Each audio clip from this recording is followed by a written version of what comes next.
Every year, thousands of adults pay hundreds of dollars to sit in a hotel ballroom and listen to someone with fewer LinkedIn followers than their dentist explain what leadership means.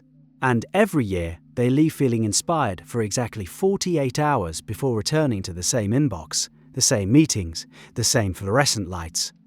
The conference talk industrial complex is thriving. The only thing it produces is lanyards. The format has been perfected over decades. A person walks onto a stage. They're wearing a headset microphone, even though there's a perfectly good podium mic 3 feet away. The headset says, "I move around when I talk." It says, "I'm dynamic." It says, "I watched a lot of TED Talks in 2014, and this is who I am now." They pause. They look at the audience. They smile like they know something you're about to find out. Then they open with the story. It always starts in childhood. When I was 8 years old, my father sat me down at the kitchen table. The father in these stories is always sitting someone down. He's always got calloused hands. He always works with those hands. He always says one sentence that apparently restructured his child's entire worldview. Something like, "Son, the only thing you can control is your effort." The audience nods. Pens touch notebooks. A grown adult just wrote down something an 8-year-old understood on the first try. The childhood anecdote serves a critical function. It establishes that the speaker has always been on a journey. The journey started at that kitchen table. It continued through some unspecified hardship. Maybe they got fired once. Maybe they launched something and it failed. The details are vague because specifics are verifiable, and verifiable things are dangerous in this genre. What matters is that they learned something. They grew. They pivoted. Pivoting is very important. If you haven't pivoted at least twice, you don't get the headset microphone. Now comes the slide. One word. Giant font. Helvetica, or something close enough that a designer would wince but not correct you. The word is usually drit, or purpose, or intention. Sometimes it's why.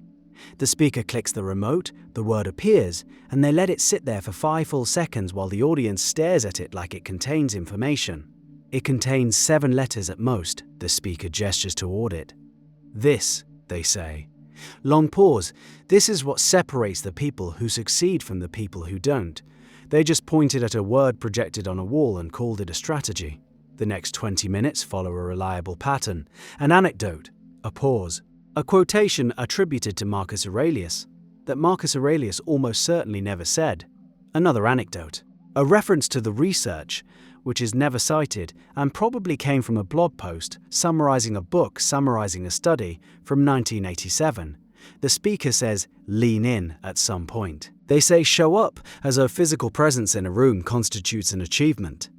They describe waking up at 5 in the morning like it's a personality trait rather than a scheduling preference. The audience is taking notes, furiously.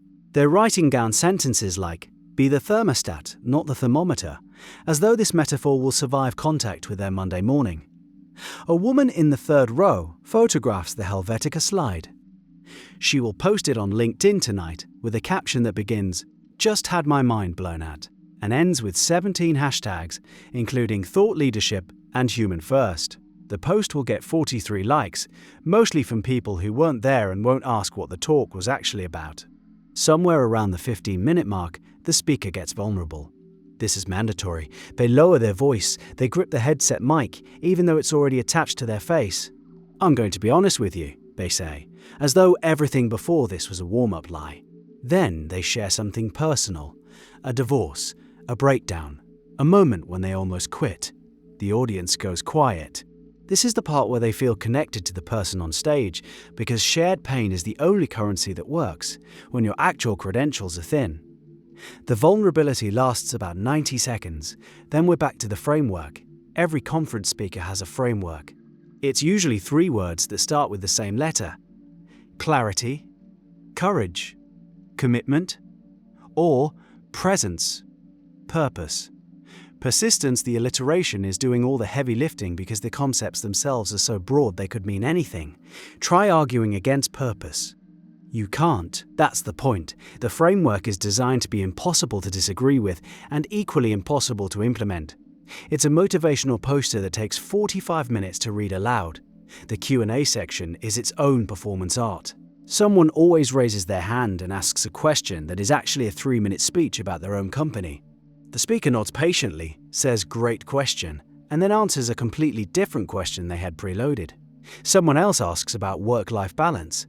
The speaker says something about integration, not balance, as though rearranging the words changes the reality of checking email at dinner.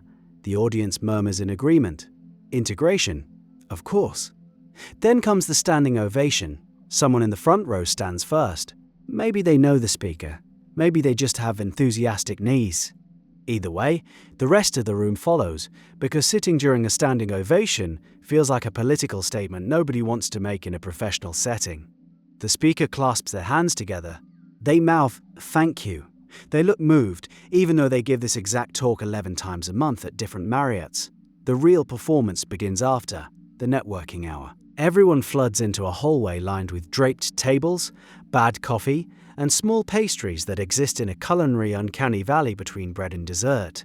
This is where the business cards come out. People exchange them with the solemnity of a diplomatic treaty signing, knowing full well that every single card will end up in a jacket pocket, then a dresser drawer, then a landfill. The ritual matters more than the outcome. You didn't come to a conference to make connections. You came to simulate making connections in a way that looks productive to your employer, who paid for the ticket. The conversations follow a script more rigid than the talk itself. What do you do? Oh, interesting. We should connect on LinkedIn. That's it. That's the entire interaction. Occasionally someone will say, "Let's grab coffee sometime," with the same sincerity as a waiter saying, "Enjoy your meal." Both parties know the coffee will never happen. The LinkedIn connection request will arrive that evening, get accepted 3 days later, and neither person will ever interact again. The connection exists now as a tiny permanent monument to a 45-second conversation about nothing. Back at the office on Monday, someone asks how the conference was. "Really inspiring," comes the answer.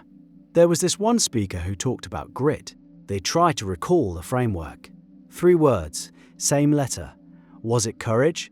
Commitment, something with a C. They check their notebook.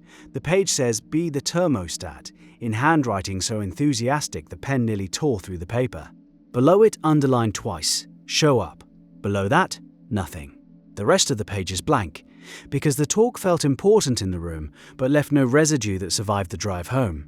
The speaker, meanwhile, is already at the airport. They're posting a photo of the crowd on LinkedIn. Incredible energy in the room today. They tag the conference organizer. They use the word grateful. Their inbox has 3 new booking requests. One is from a mid-size insurance company. One is from a tech firm that describes itself as mission-driven. One is from a university that can only afford the virtual version. They'll do all 3. Same slides, same Helvetica, same kitchen table story. And the cycle is so efficient, it almost deserves admiration. Someone with a vague credential and a childhood memory packages common sense into a 45-minute show. An industry books them, feeds them, and puts them in a Marriott. An audience pays to hear wisdom they could have gotten from a fortune cookie if fortune cookies had headset microphones and better lighting. Everyone applauds. Everyone networks. Everyone forgets. And in 6 months, the same company will book a different speaker with a different alliterative framework who will also ask them to lean in, show up, and be the thermostat. The pastries will be the same too.